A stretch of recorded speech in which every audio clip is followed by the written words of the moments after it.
Once upon a time, in the vibrant city of Asaba, there lived a beautiful young girl named Chinwe.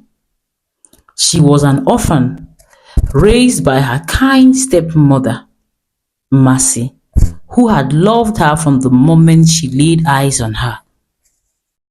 Mercy had five other children, yet she made sure to treat Chinwe no differently. Despite the family's meager resources, Mercy ensured they all had the best of what life could offer. Chinwe, being intelligent and kind-hearted, excelled in school. When she finished secondary school, she approached Mercy with a dream.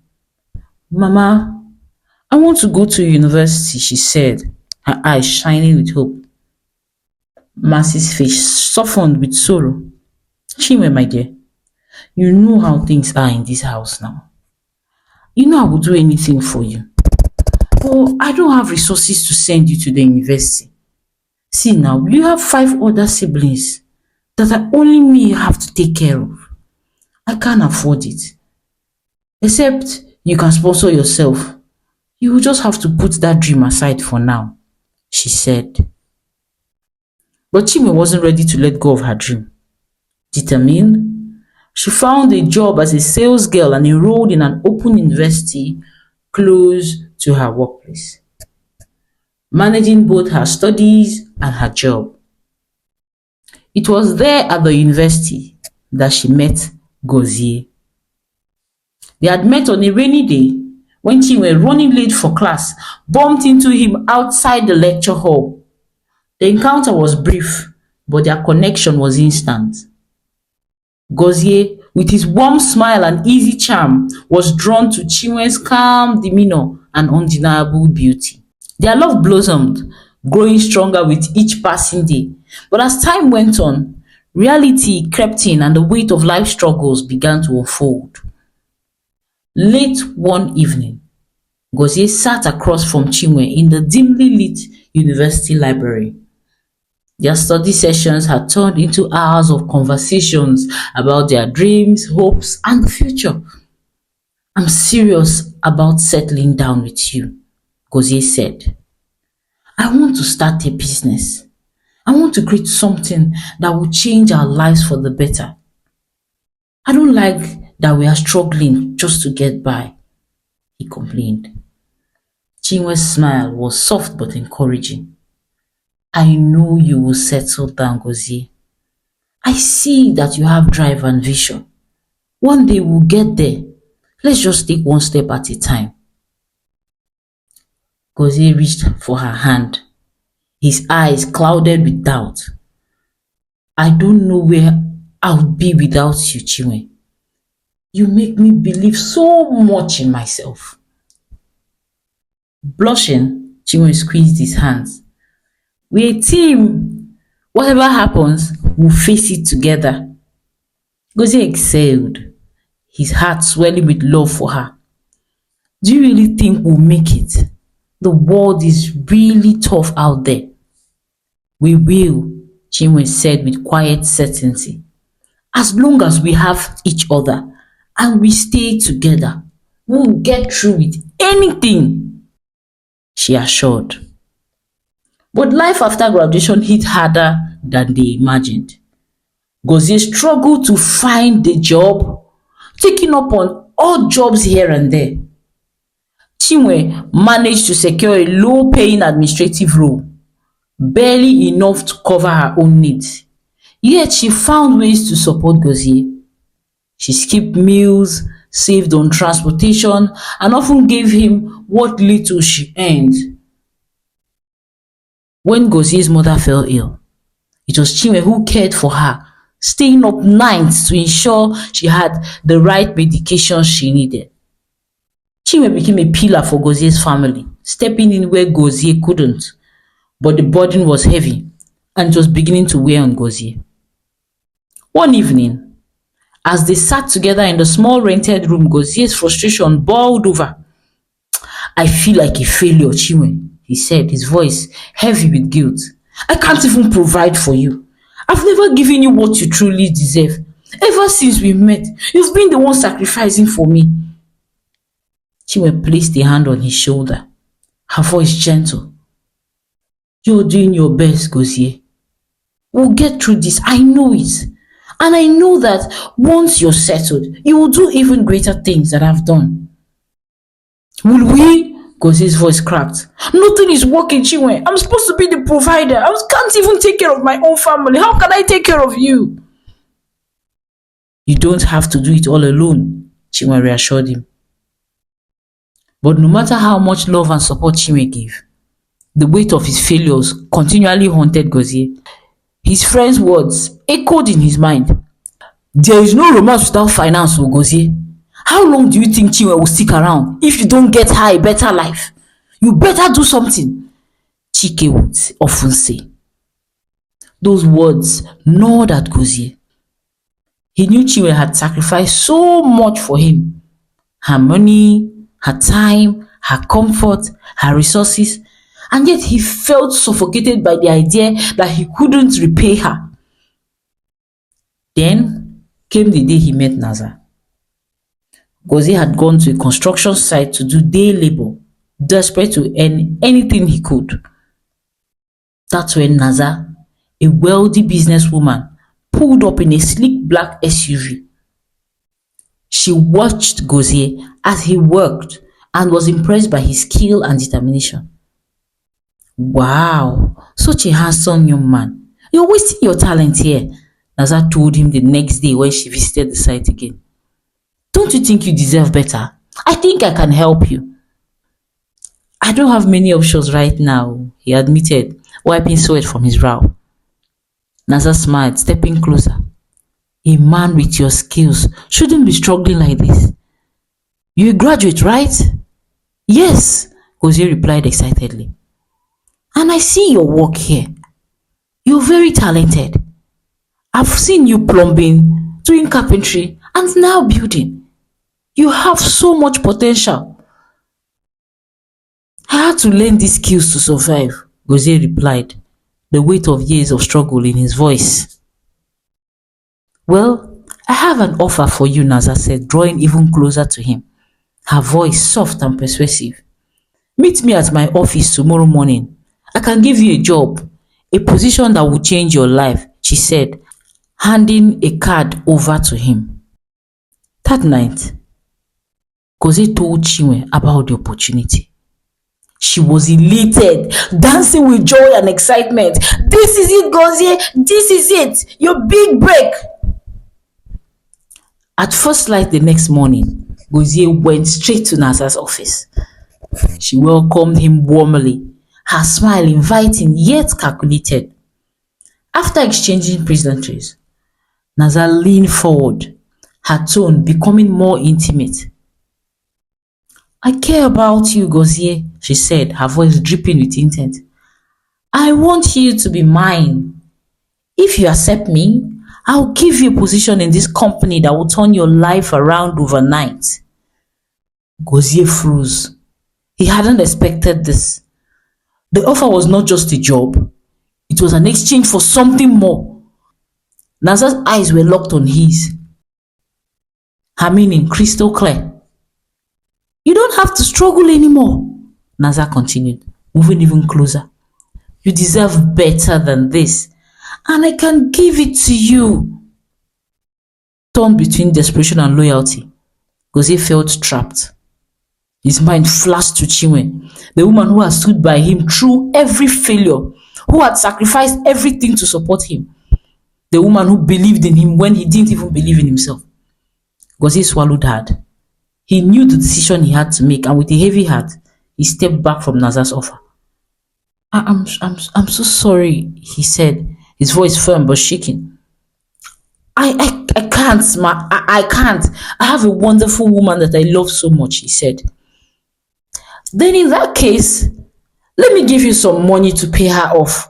Then you can come be with me, she said persuasively. I can't just imagine hurting her, he replied. We've been together for so long. Well, it's up to you. You can continue living a low life, or you can come be with me. Let's work things together and make your life change for the better, she said seductively. You know love doesn't pay the bills, she chuckled, but her eyes remained serious. Gozie swallowed hard, the weight of her words sinking into him. His love for Chinwe was real, deep and enduring. But love wasn't enough to fix the storm that was brewing in his life. A few days later, the storm hit harder than ever. Gozie's mother fell ill again. This time, it was worse. The doctors diagnosed her with kidney failure. She needs a transplant, the doctor had said, his voice devoid of hope, or regular dialysis treatments. But even that won't guarantee anything. Chinwe had scraped together some money to pay for the test and a few of the prescribed drugs, but it wasn't enough. The medications were too expensive, and Gozie's mother's condition deteriorated quickly. Every time Gozie saw her, the guilt gnawed deeper into his soul. In his desperation, Gozie made the call he had been dreading. He dialed Naza's number, his hands shaking as he held the phone to his ear. She answered on the first ring. Naza, I need your help, Gozie said, his voice low, almost broken. Naza's laughter echoed on the other end. I knew you would come around. You know my terms, Gozie, she said, her voice oozing satisfaction. I'll give you everything you want. Money, financial stability, connections, success on a different level. And I'll get your mother treated as soon as possible in the best hospital there is. But it's all on my terms. He could almost see her smirk through the phone. I don't know if I can do that, he said. Why are you acting like this, eh? Naza snapped. This is what men are praying for and offering it to you on a platter. A chance to save yourself, to save your mother. This offer won't be on the table for long, oh. You better make up your mind. Her words hung heavy in the air as Gozie sat there, the silence suffocating him. He thought of Chinwe, of the years they had spent together and the sacrifices she has made, the love they had shared. But he also thought of his mother, of her frail body, of the pain in her eyes every time he visited. His friend Chike's voice echoed in his head, reminding him that maybe, just maybe, this was a way out. You are not abandoning Chinwe. You are giving her a chance to be with someone who can give her a better life, he had told him. Days passed, and with each passing day, Gozie's mother's illness grew worse. The temptation gnawed at him relentlessly. The thought of leaving Chinwe felt like betraying everything they had built together. But the pressure of his mother's situation, coupled with Naza's seductive promises, disturbed his every thought. He knew that with Naza's help, his mother's life could be saved, and he could finally have the life he had always desired. After weeks of eternal conflict, Gozie made his decision. That night, he sat down beside Chinwe. They had just finished a quiet dinner, the silence between them heavy with unspoken words. You look troubled, Chinwe started. What is it?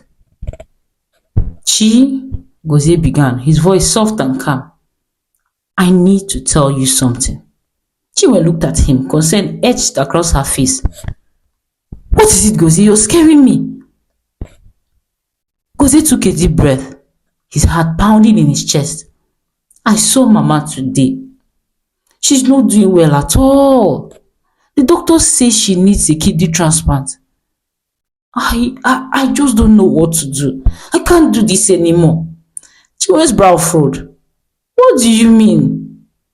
We'll find a way now, Gozie. We always do. I've been offered a way out, he said, his voice trembling. A way out of this life of poverty and continuous struggle. Naza, you know Naza now, she wants to help me. But she said She said the only way she would help me is if I leave you and marry her. The color drained from Chinwe's face. What? Her voice cracked. Gozie, what are you saying? You can't leave me. We've been together for 8 years. After everything we've been through, what do you mean? I have to save my mother, Chinwe. Gozie's voice rose with frustration. Try and understand now. Don't you understand? I can't keep dragging you down with me. You deserve better. You have been suffering for too long. See, he said, pulling a bundle of money from his pocket and pushing it towards her. Take this. Start a new life and just forget everything about me. Chinwe stared at the money. She shoved it away. I don't want your money, Gozie. My heart isn't for sale. Tears welled in her eyes as she stood up. Gozie spoke, his voice breaking. I'm leaving tomorrow and I'm never coming back. For weeks, Chinwe's world crumbled around her. She couldn't eat, couldn't sleep, and couldn't leave the house. She was too heartbroken to even step out of the house. She eventually lost her job. In her desperation, she went to Nazar's office hoping to see Gozie to plead with him one more time. But she was turned away by the security guards and she never had the chance to even see him. Not satisfied, she went to the hospital to stay by Gozie's mother's side. Maybe she thought Gozie will come to visit me and we'll talk and he will come back to his senses. But when Gozie finally did come, his face twisted with anger when he saw her. Leave! He shouted, his voice harsh and unfamiliar. Stop embarrassing me. I've already told you. Start a new life and forget about me. You're no longer in my league. The words cut deeper than any blade. Chinwe's heart shattered as Gozie turned his back on her. Months passed. The day came when Gozie's mother was due for the surgery.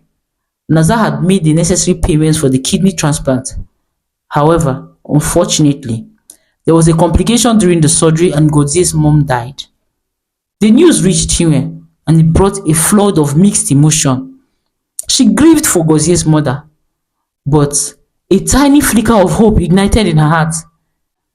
Maybe now that his mother is gone, Gozie will return to her. But Gozie never came back. He blocked all communication with her. Despite her prayers, her hope slowly withered away. A year later, Chinwe decided it was time to pick up the broken pieces of her life. She would rise again, stronger, wiser, and with a heart no longer tied to her past. Gozie had made his choice, and it was time she made hers. She started a frantic search for a job, and a few weeks later, she secured a job as an administrative assistant in a huge multinational oil company. Chinwe was intelligent. She poured her heart out in the job, and within a few months, she rose through the ranks, becoming the head of procurement. Gozie and Nazar's business venture also grew. However, Nazar was over-controlling and treated Gozie with little or no respect. See, I made you, she would say. You don't have to talk to me anyhow. Look at how sharp and elegant you are looking now, she would say rudely, even in public. Gozie would just smile and nudge her.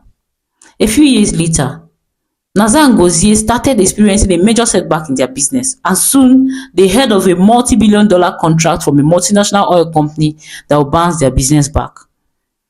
Nazar was ecstatic. Thank God for this opportunity. This will definitely bring us back. As they prepared the documents for the contract, Nazar and Gozie were desperate to win the contract, and so they worked tirelessly, ensuring that all their documents were arranged accurately.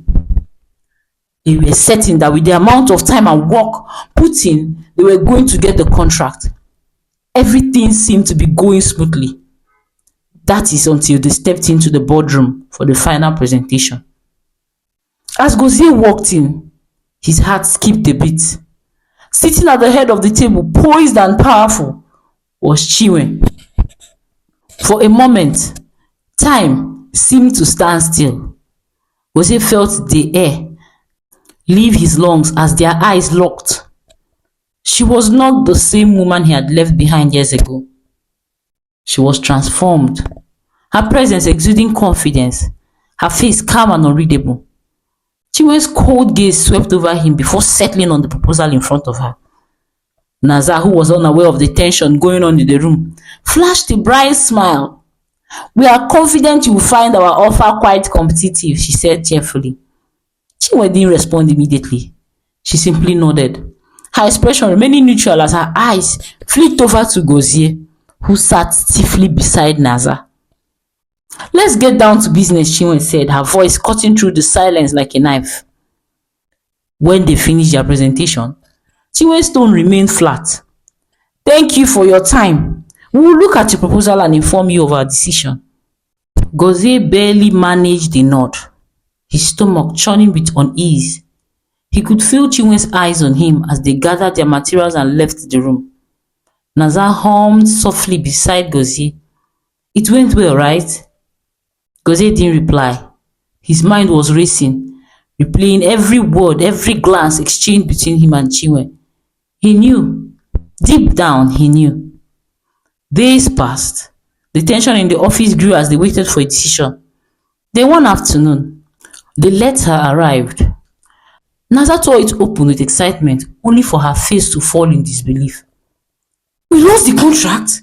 she muttered, her eyes scanning the letter again. "What? How could this happen? Our bid was flawless." Gozie sat in silence, the words confirming what he had feared all along. Naza turned to him, her frustration evident. "What went wrong? I don't understand." But Gozie did. He knew exactly what had gone wrong. "It wasn't about the proposal," he said quietly, his voice hollow. "It's about something I did in the past." Naza looked at him confused. "The past? What are you talking about?" He stood up slowly, rubbing his face. "The head of procurement is Chinwe. She's the woman I left behind, the woman I broke her heart." Naza's face paled. "Wait, Chinwe? As in that your low-life Chinwe?" Gozie nodded, the weight of his actions crashing down on him. "Yes, she's the one." Back at Chinwe's office, she leaned back in her chair, staring at the skyline. The decision had been made. Gozie's bid has been rejected. She should have felt victorious, but instead there was an emptiness that gnawed at her. Her sister knocked at the door and entered, handing her a stack of documents. "Is there anything else you need, ma'am?" she asked. Chinwe shook her head. "No, that will be all," she replied softly.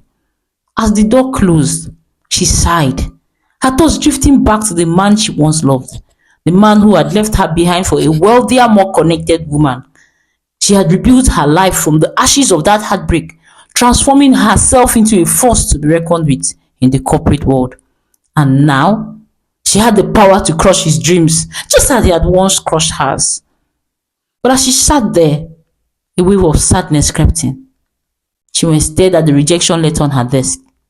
She could see the look on Gozie's face as he left the boardroom, the way his eyes had shifted between guilt and longing. Her phone buzzed. It was a message from an old friend. "You did it, girl. You showed me you're the boss."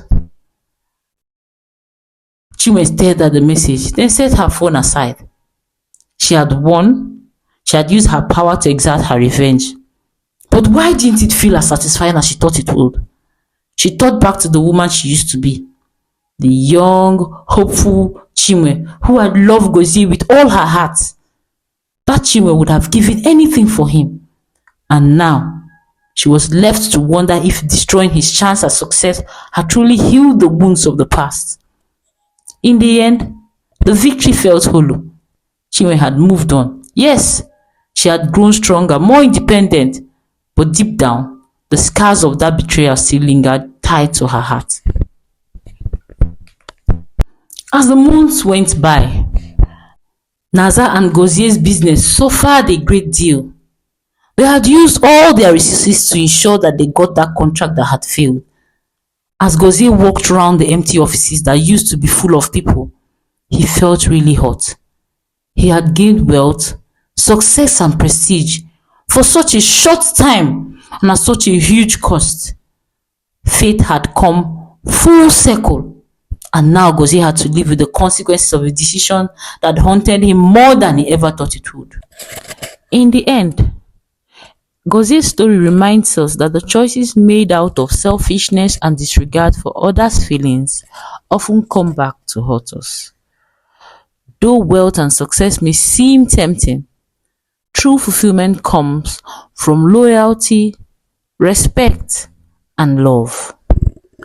Gozie gained the material success he longed for, but in doing so, he lost something even far more valuable: Chinwe's love and trust. Success without integrity can leave us feeling empty, no matter how high we reach. And life has a way of making us face the consequences of the choices we make. So I would like to hear your thoughts. Could Gozie have made a better choice, especially considering the circumstances surrounding his choices? Was Chinwe right to reject his proposal? Can love truly heal after such kind of betrayal? Please share your thoughts in the comments below. And if you enjoyed this story, don't forget to subscribe to our channel for more gripping tales filled with life lessons, suspense, and African heritage. Hit that subscribe button now and stay tuned for our next story. Bye.